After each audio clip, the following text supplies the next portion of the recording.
यति बेला भने हामीसँग बेनिगा रोडाङ गाउँपालिकामा रहेको बागेश्वरी माध्यमिक विद्यालय धेरैभन्दा धेरै विद्यार्थीहरू भएको विद्यालयका आदरणीय सर हुनुहुन्छ। सर यहाँलाई मैले स्वागत गरेँ। धन्यवाद। सर के भन्न चाहनुहुन्छ यो टन्टारापुर घाममा तपाईँ माग लिएर आउनु भएको छ, तपाईँ यहाँ आउँदै गर्दा तपाईँलाई अभिभावक पनि भनिन्छ, बच्चाहरूको त बिल्लीबार भएको छ भन्ने सुनिन्छ, के भन्नुहुन्छ? यो शिक्षक महासङ्घले गरेको यो महान शिक्षक आन्दोलनमा हामीहरू सबैको माग हो, आम शिक्षकहरूको माग हो। यो माग पुरा नभएसम्म हाम्रो यो शैक्षिक आन्दोलन जारी रहन्छ। जहाँसम्म विद्यार्थीको कुरा छ, सरकारी विद्यालयका विद्यार्थीहरू हामी विद्यालयमा नगएर अन्यत्र गयो भन्ने कुरा छ, त्यो असत्य हो।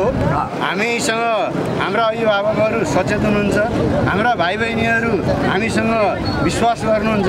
त्यसो भएको हुनाले हामीलाई हाम्रा भाइ बहिनीहरू कतै जान्छन् भन्ने हामीलाई लाग्दैन।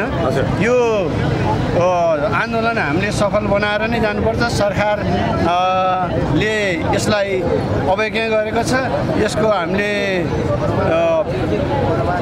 जसरी हुन्छ हाम्रा मागहरू पुरा गर्नुपर्ने हामी एकदम तयार छौँ। सर यहाँलाई लाग्दैन यहाँहरूले यसो गरिराख्दा, यो आन्दोलनमा सहभागी भइराख्दा एकत्र शिक्षकको जीवन निर्वाहका कुरा छ भने अर्कोतिर विद्यार्थीको भविष्यको कुरा छ।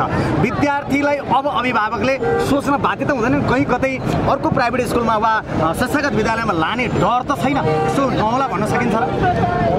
पक्कै पनि शिक्षकको रोजीरोटीको समस्या हो। हाम्रो धेरै थरीका शिक्षकहरू हुनुहुन्छ, त्यो शिक्षकहरूको समस्या ज्यादै विकराल छ। आज इसिडीमा पढाउने शिक्षक साथीहरू जुन 17,000 रुपियाँ खानुहुन्छ, त्यसले कसरी उहाँको जीवन निर्वाह हुन्छ? त्यसै गरी अस्थायी रूपमा आम शिक्षकहरू रहनुभएको छ। आज उहाँको जागिर जाने हो कि भोलि जाने हो कि दोधारको स्थितिमा हुनुहुन्छ।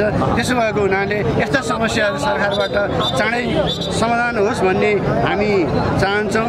र तपाईँले भन्नुभयो विद्यार्थी भाइ बहिनीहरू, अभिभावकहरू सरकारी विद्यालयप्रति त्यति उदासीन भएको अवस्था छैन।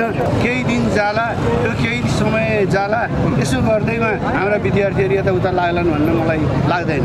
हस्, यहाँहरूको यो अभियान जुन छ, यो माग जुन छ, यो चाँडै पुरा होस्। यहाँहरूलाई धेरै धेरै शुभकामना।